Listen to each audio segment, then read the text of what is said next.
आसान शराइत पर कमर्शियल बैंकों से कर्जा लेकर एक आम आदमी कैसे अपना मकान बनाने का ख्वाब पूरा कर सकता है, ये आज का हमारा मौजू है। इस पर तफसीली बात करने के लिए हमारे साथ मौजूद हैं शाहिद सत्तार साहब, senior vice president in MCB bank हैं और साथ ही साथ एनएसएम मॉर्गेजेस के तौर पर एमसीबी में काम कर रहे हैं।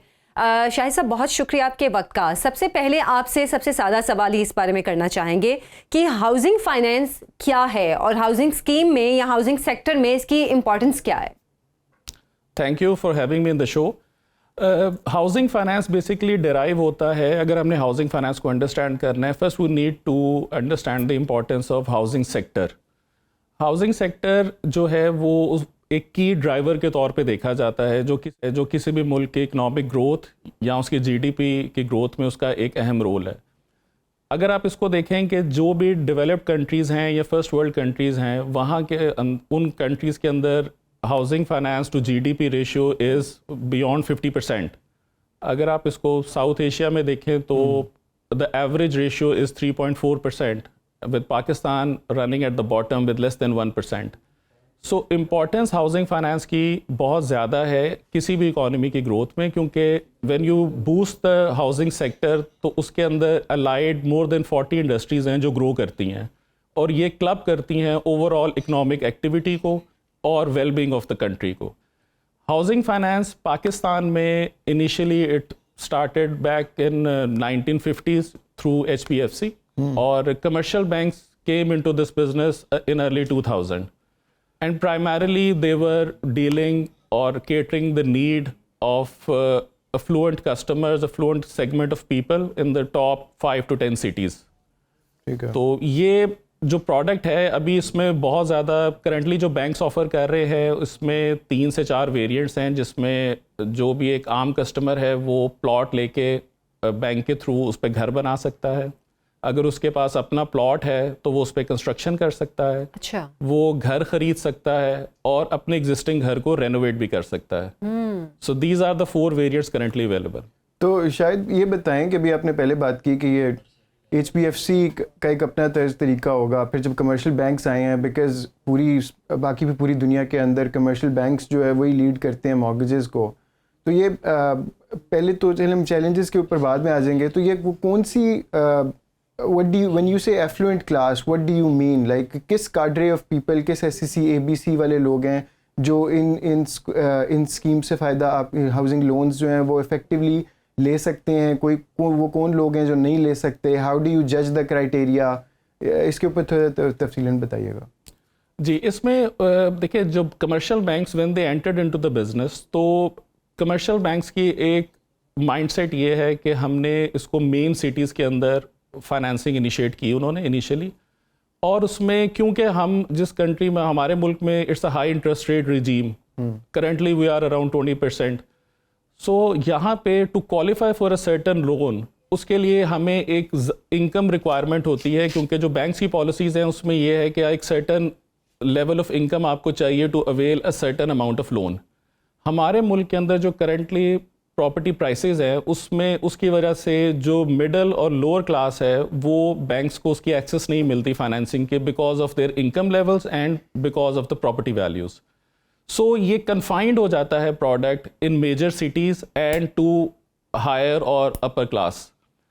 अब जब हम इसको रिवाइव करना चाहें या हम इसको बूस्ट करना चाहें, और हमें जो सबसे इंपॉर्टेंट स्टेप लेना है वो इसकी आउटरीच बढ़ाना चाहिए। आउटरीच जैसे आप इसको स्प्रेड आउट करें, इजी एक्सेस करें to general public. Until then हम लोग वही 5-10 शहरों में सारे बैंक्स फाइनेंसिंग कर रहे होंगे और एक खास तबके के ऊपर सारे बैंक्स का फोकस होगा, वही सबकी टारगेट मार्केट बन जाती है। So why do you think that this is not happening? अब ये आपके सामने एक बात है टू इंक्रीज हाउसिंग फाइनेंस भी, इससे बैंक्स को भी थियोरेटिकली फ़ायदा होगा, उनके ज़्यादा प्रोडक्ट्स बिक रहे हैं उनके, उसके बाद आम बंदों को भी ज़्यादा फ़ायदा होगा। तो ये क्यों नहीं हो पा रहा है? इसकी मेन वजूहात क्या है इनकी? देखिए, इसमें देयर आर मल्टीपल फैक्टर्स। कुछ फैक्टर्स हैं जो कि हमारी इकॉनमी से जुड़े हुए हैं, कुछ ऐसी चीज़ें हैं जो कि कस्टमर एंड पे ज़रूरी हैं कि हम उनको एक्सेस दें। फॉर एग्जांपल, अगर आपने इसका आउटरीच बढ़ाना है, the most important thing is to make it very convenient and affordable for the end user. इसमें एक एग्जांपल मैं आपको कोट कर देता हूँ कि प्रीवियसली गवर्नमेंट ने एक लो कॉस्ट हाउसिंग का इनिशिएटिव लिया बैक इन 2020।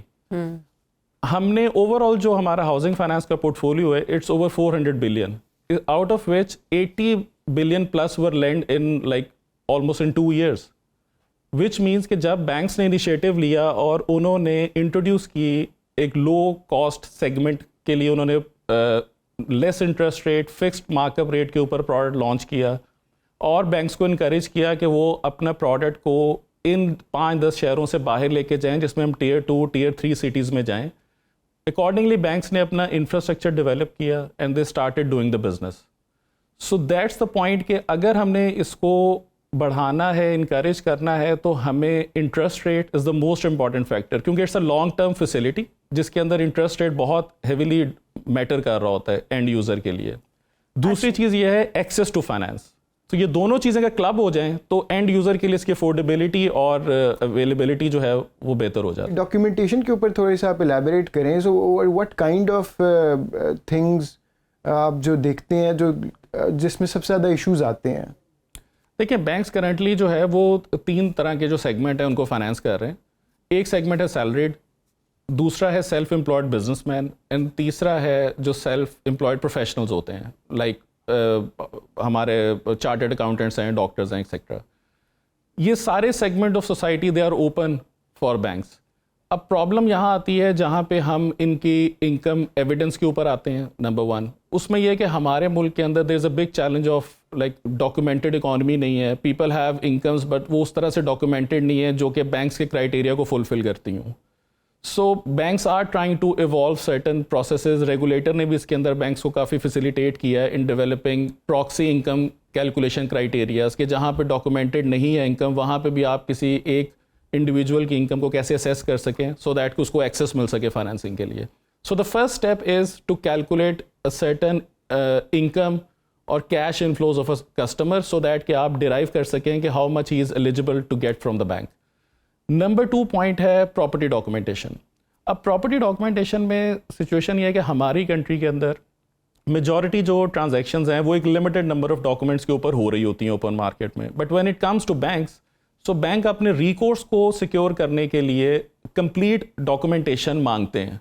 यहाँ पे एक बहुत बड़ा गैप और चैलेंज ये है कि जब हम उस डॉक्यूमेंटेशन को कंप्लीट करने जाते हैं तो वहाँ पे बहुत ज़्यादा cost, time, even at times वो स्पीड मनी तक चीज़ें ये इन्वॉल्व हो जाती हैं। इसका एक आई वुड सजेस्ट कि अगर रेगुलेटर हमें इस तरह की कोई फैसिलिटी लैंड अथॉरिटीज़ या रेवेन्यू अथॉरिटीज़ के साथ मिलके हमें मिल जाए, फॉर एग्जांपल कि हम हर डिस्ट्रिक्ट वाइज या प्रॉपर्टी के जो रेलेवेंट ट्रांसफरिंग अथॉरिटीज़ हैं उनसे ये हम निगोशिएट करके कोई 1 विंडो ऑपरेशन सेट कर दें for bank financing, so that कि instead of going for the detailed documentation, bank should notify that 1 window cell कि इस एक पर्टिकुलर प्रॉपर्टी के ऊपर फाइनेंसिंग बैंक कर रहा है और हमारा यहाँ पे लियन और चार्ज आप मार्क कर लें, सो दैट गोइंग फॉरवर्ड अगर उस प्रॉपर्टी पे कोई भी ट्रांजैक्शन होती है, so NOC from that 1 window cell should be mandatory.